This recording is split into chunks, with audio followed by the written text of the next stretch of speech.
Assalamu alaikum. This is Rais sir. Today our topic is the structure of brain. The iskaro Kashmiri part start a topic. As you know, yith the wuchan chu yat images pet yichu structure sane brainuk. The is nimo ak lakad makad example menu yeten ak doon ak. तो ये साथ बह पढ़ावान यह डून तो अत मे नजर गसान लकट लकट फोल्ड्स लाइक स्ट्रक्चर यम अत अंदर यमन गोज बाकी चीज़ तो यह structure externally as an example के तौर पर सानिस ब्रेनस आसान तो अगर बह अत जो हिस्से कर अत डूनिस यिथ कन अत यपर बराबर यह 50% स्ट्रक्चर द्राव तो तुम करू एज्यूम सोन 50% ब्रेन यपर इथे कन जन तह बाइसेक्ट कोर्मुत तो यह स्ट्रक्चर युस ब्रेनुक जनरली वन बह broadly speaking there are 3 parts of brain तो युस यह लाइट येलो तुम वुचान यह पोर्शन अत फोर ब्रेन वनान पिंक पार्ट युस मंजबाग तुम नजर गसान अत वनान मिड ब्रेन तो युस बन कन अत स्टेम लाइक स्ट्रक्चर आसान अत ब्रेन स्टेम ते वनान तो अत वनान हाइंड ब्रेन बहरहाल युस यह मिड ब्रेन तो हाइंड ब्रेन यह मिड ब्रेन दपियो तुम स्टार्टिंग पॉइंट स्टार्ट गसान अमि हाइंड ब्रेनुक तो हाइंड ब्रेन पत ऑटोमेटिकली कनेक्ट गसान बुथ सनिस अत स्पाइनल कार्डस मज वन अम पे वुन यह सोरे यह हाइंड ब्रेन यह इनक्लूड यह सोरे यह ब्लू कलरस मज तुम लबन यह सोरे हाइंड ब्रेन कि यथ तरफ तुम वुचान just like a mini brain ठीक है तो अत सोरे इनक्लूड अस गसान यह हाइंड ब्रेन ओके अम पे करो कत अस क्या फंक्शनज आसान यम हसा अलग अलग पार्ट्स ऑफ द ब्रेन यह फंक्शनज क्या जैसे कि फंक्शन ऑफ फोर ब्रेन या mid brain and hind brain तो अम खुद तुल बह फोर ब्रेन फंक्शन गोडने बह तुल लकट मकट टर्म वॉलंट्री तो बे तुल बह मिड ब्रेन तो हाइंड ब्रेन फंक्शन इनवॉलंट्री ठीक है इस वॉलंट्री समझो इथ कन वॉलंट्री गई तम सारे एक्टिविटीज़ यम करान बाहोश हवासस मज मतलब यथ मज सोन कंट्रोल आस फॉर एग्जांपल बह कर कत बस वनकस तुम सत कथ करान बस वीडियो बनावान मे विल पावर मे पानस तान मे कंट्रोल पानस तान बह कूचा कथ कर मे कोतन तान कथ कर मे सोरे पानस तान या वॉकिंग बह कूता पक कितन पक वो सब मेरे हाथ में है ठीक है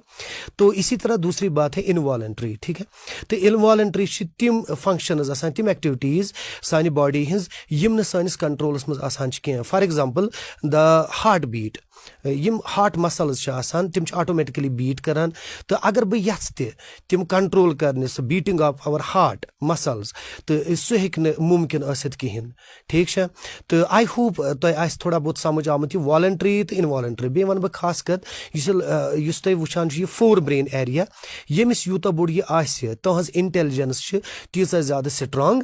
आसान तिक अत मज सल्की एंड गायरीज आसान यम फोल्ड्स लाइक स्ट्रक्चर्स तो यमिस ज्यादा सल्की आसान तूता ज्यादा सह इंटेलिजेंट ठीक है तो अम पे वो वन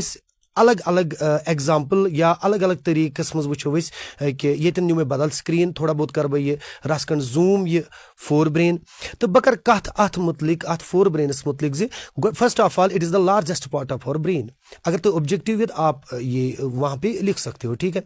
तो अत फोर ब्रेनस मज कम कम पार्ट्स यहाँ पे मैंने थोड़ा सा वो डिफ्रेंशिएट किया कलर की बुनियाद पे ठीक है थोड़ा लाइट ब्राउन कलर मैंने किया तो इस मंजबाग अत फोर ब्रेनस यह स्ट्रक्चर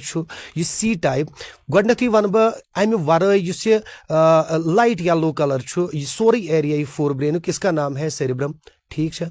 तो अम पे तुल बह मंजबाग अत फोर ब्रेनस यह एरिया अत पन पन अलग अलग पार्ट्स अंदर नेरान अलग अलग यम अत अंदर सिस्टम्स तम वुचोक तम कम कम अगर बह तिमन अलग अलग पार्ट्सन हिज कथ कर तिमन मज तह मे 2-3 अत अंदर नेरान कैटेगरीज सपोज येतन मे अख कैटेगरी नेरान अम पत वुच बह येतन सपोज येतन वुच बह यह ब्याख कैटेगरी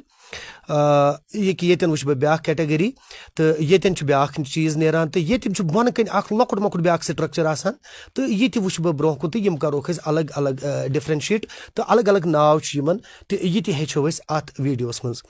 तो गोडुक मे यह पेट कन यह स्ट्रक्चर डिफ्रेंशिएट थोड़ा बहुत कोर अत वन थाइलमस ठीक है थैलमस ओके ये मे यह थैलमस डिफ्रेंशिएट कोर तो अम पे कर बह बह हसा वुच वन ब्याक युस मे अम बोन कुन ब्याक स्ट्रक्चर अत थैलेमसस बोन कुन छु सु मे ब्याक अक स्ट्रक्चर यवान तथ छुस ब नाव थवान एक येतन तथ छुस ब नाव थवान हाइपो थैलेमस। ठीक है, ओके। बेसिकली हाइपो मतलब होता है लवर और थैलेमस होता है थैलेमस। तो जो भी थैलेमस के नीचे होता है उसको हम हाइपोथैलेमस बोलते हैं। बाद में इनको हम अच्छी तरह से डिस्कस कर सकते हैं। तो तीसरा जो भी है दैट इज पिट्यूटरी ग्लैंड। यम त्रेनवे चीज लबन फोर ब्रेनस मज। बेसिकली त्रे चीज चोर चीज cerebrum, thalamus, hypothalamus and pituitary gland. ठीक, ओके। यम चोनवे चीज लबन फोर ब्रेनस मज। ओके, तो यमन मज अक्सर एग्जामस मज क्लास 10th मज अगर वो पेपर वगैरह तथ मज ऑब्जेक्टिव तकान ये तथ मज बड़ बड़ क्वेश्चन तकान तो हेको तिमन असल पे वो वो फंक्शनज ऑफ फोर ब्रेन क्या यह कमन कमन चीजन मज मदद कर बन ये लकट मकट वर्ड जैसे कि थिंकिंग। मे वो गोडनथी पथ कुन वो मे दोप है यह फोर ब्रेन अत एक्टिविटी यह वॉलंटरी मूवमेंट्स या वॉलंटरी फंक्शनज यम सानि बॉडी मज गसान तिम कंट्रोल करान। जैसे कि तिम एक्टिविटीज तिम फंक्शनज सान बॉडी बह इंसान अगर पन्ने फीलिंग मज कम कर सह हसा वॉलंटरी मज मे ये लकुट मकुट फोटो ये बेबी पपी तो बह त्राओ तुम सवाल आप मुझे बोलो ये किसकी पिक्चर है, तो आप सीधे बोलोगे sir it is the picture of A puppy. ठीक है, तो ये कित गो तुम एनालाइज यह बेबी पपी सन स्ट्रक्चर तिक पहले आपकी आंखों ने इसको एनालाइज किया, फिर सान अछन नश ऑप्टिकल नर्व सह बाज़ाब्त कनेक्ट आसान बुथ फोर ब्रेनस सत तो सह बाज़ाब्त सिग्नल्स वगैरह सोजान अत फोर ब्रेनस तो यह अत अंदर बाकी चीज सारी इंफॉर्मेशन दिवान जी यह हसा फलान एनिमल सं पिक्चर। ठीक गो यह वॉलंटरी मतलब यह पानस तान वनकस लेक्चर वुचान कथ करान कतन करख कंट्रोल कतन करख न कंट्रोल आपकी विलिंग पावर पे डिपेंड है। ठीक है, तो ये सब चीज़ें वॉलंटरी में आता है, तो ये कंट्रोल करता है कौन? आपका फोर ब्रेन। दूसरी बात, जितना बड़ा आपका फोर ब्रेन होगा उतने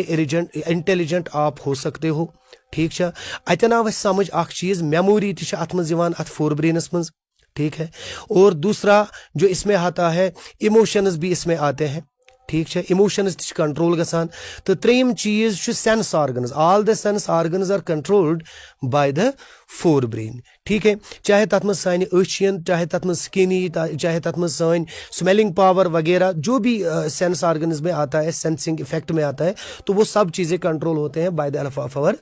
फोर ब्रेन। ठीक है, युत योत अत मज कंट्रोल गसान कह बल्कि अत मज हैंगर गसान इनक्लूड इंसानस बस लगान। फॉर एग्जांपल स्लीपी बासान इंसान कुन साथ निंदर वगैरह सह कंट्रोल गसान। इवन अत हसा कंट्रोल गसान लव त। ठीक है, अगर इस कंस वनो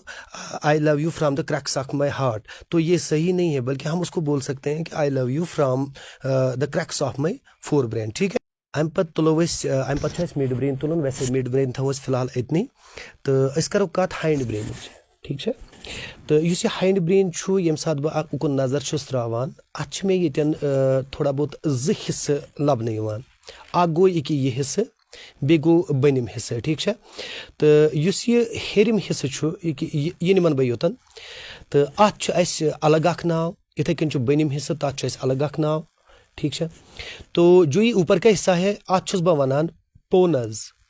ठीक, अत फुल नेम पोनस वेरोलाई, तो सह हेको अत वनित। तो इस यह वन अम पत यह बनिम हिस्से तो अत त अलग अख नाव दितमुत। तो अत नाव अख सेकंड, अत नाव सह हसा मेडुला ओब्लंगेटा। ठीक, तो इस पोनस वेरोलाई या पोनस इट एक्ट्स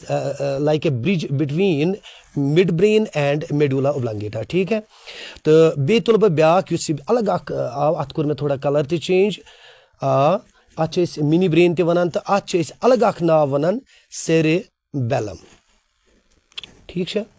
यह बेसिकली सेरिब्रम छु अलग अख हिस्सा that is in forebrain, while as cerebellum is another part of the brain that lies in hindbrain. ठीक है गो medulla oblongata, cerebellum तो pons यम छ तिम त्रे पार्ट यम हसा अत हाइंड ब्रेनस मज मौजूद छ तो अस तुलो अम पत वन युस ये हाइंड ब्रेन छु वन करो अस फर्दर कत यम अमिक पार्ट्स छ इनके हम फंक्शंस देखेंगे तो युस सारी खुद इंपॉर्टेंट फंक्शंस छ सु छ मेडुला तो बे हसा छ सेरिबेलम ठीक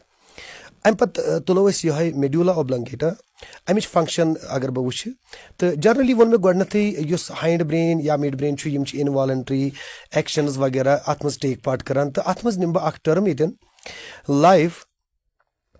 गिविंग इनवॉलंटरी फंक्शंस बह लिख यतन इनवॉल्व मतलब इनवॉलंटरी ठीक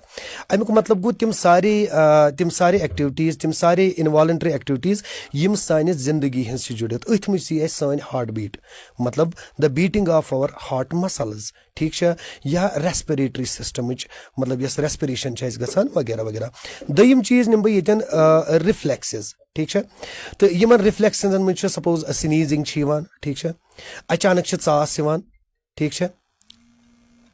यम चीज निमक बह अथ मज तिकाज इंसानस यम सात यह पोंद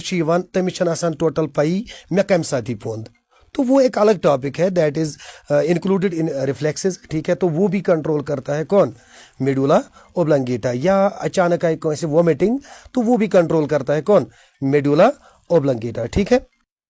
वन मे यन तुलन ब्याख अख पार्ट यस अत सेरिबेलम यथ वनान तो यह बाज़ाब्त यथ कन वुच इनवॉलंटरी फंक्शंस या एक्टिविटीज़ अत मज तम इनक्लूड गसान मगर लिटल बिट तम डिफरेंट बह लिख यन अख वर्ड अख दैट इज बैलेंस ठीक है ये बैलेंस क्या गो बेसिकली अस रोजमर्रा खबर कत्या डे टू डे लाइफ मज खबर कचा एक्टिविटीज़ तम करान यमन अस बैलेंस ज़रूरत आसान एग्जाम्पल के तौर पर बह अगर मोबली कप चाय कप रट अथस के तथ मे बैलेंस ज़रूरत आसान बह अगर वत पकान तथ मे बैलेंस ज़रूरत आसान ठीक कि यह बैलेंस मेनटेन थवन मेन बॉडी मज it is because of the cerebellum ठीक गो अख चीज दयम चीज बह लिख यतन ब्याख अख पॉइंट अख बह लिख मोटर मेमोरी ठीक गो यह अख मेमोरी मगर ये सो मेमोरी इस तो एग्जाम्पल के तौर पे जब आप समझोगे इसको तो तब जाके आपको समझ आएगा for example if you want to learn how to operate a bicycle ठीक है तो अगर सा साइकिल हेचक सह गोडनिकन 2 दोन 3 दोन 5 दोन हेचनस त्रावान ठीक है मे कित पैडल दिन मे कित ब्रेक लगावन मे कित बैलेंस थवन अत मज सोरे सह हेचान ठीक है आफ्टर दैट यम साथ हेचान सह पत चनिस अत सेरिबेलस मज सेरिबेलमस मज अख मेमोरी गसान फीड उसके बाद जब भी आप बाइसिकल चलाओगे तो आपको वो सब चीज़ें याद करने की ज़रूरत नहीं पड़ती आप खुद ब खुद ऑटोमेटिकली वो सब चीज़ें करते हो similar case is the typing machine तो अगर आपने टाइपिंग सीखी है तो यथ पता ये टाइपिंग वगैरह करान इवन चे ये पता कुछ बटन कतन आसान आपकी उंगलियां सीधे चलती है और आप टाइप अच्छी तरह से कर रहे हो ठीक है so all these activities are related with the cerebellum ये चीज़ सेरिबेलम से होती है नंबर 1 बैलेंस मेंटेन करता है हमारी बॉडी में दूसरा point it maintain is the motor memory ठीक है तो ये सेरिबेलम जो होता है ये एक इम्पॉर्टेंट पार्ट है ब्रेन का that's why it is also called as mini brain अवे मूजूब वन ड्रंक गह जहन तन तिकाज यस अल्कोहल सह सेरिबेलमस मज अफेक्ट करान तो सू डिस्टर्ब करान बैलेंस तो सू डिस्टर्ब पद मोटर मेमोरी करान उसके बाद लास्ट में है मिड ब्रेन तो मिड ब्रेनस मुतलिक वन बह यह कत यह इनवॉलंटरी फंक्शन करान कंट्रोल तो लकट मकट एग्जाम्पल दिम अगर अचानक तुम अचन पे कह लाइट त्राय तो तुहद प्यूपिल्स तम थोड़ा रिड्यूस गसान साइजस मज तो ये भी कंट्रोल होता है bye the help of mid brain तो अत मज फंक्शंस अमे अलावा तो तम तीजा इंपॉर्टेंट कह तो योतन तान यम मे कथ वन अत टॉपिकस मुतलिक those all points are important for your examination आप इसको रिवाइज कर सकते हैं थैंक यू सो मच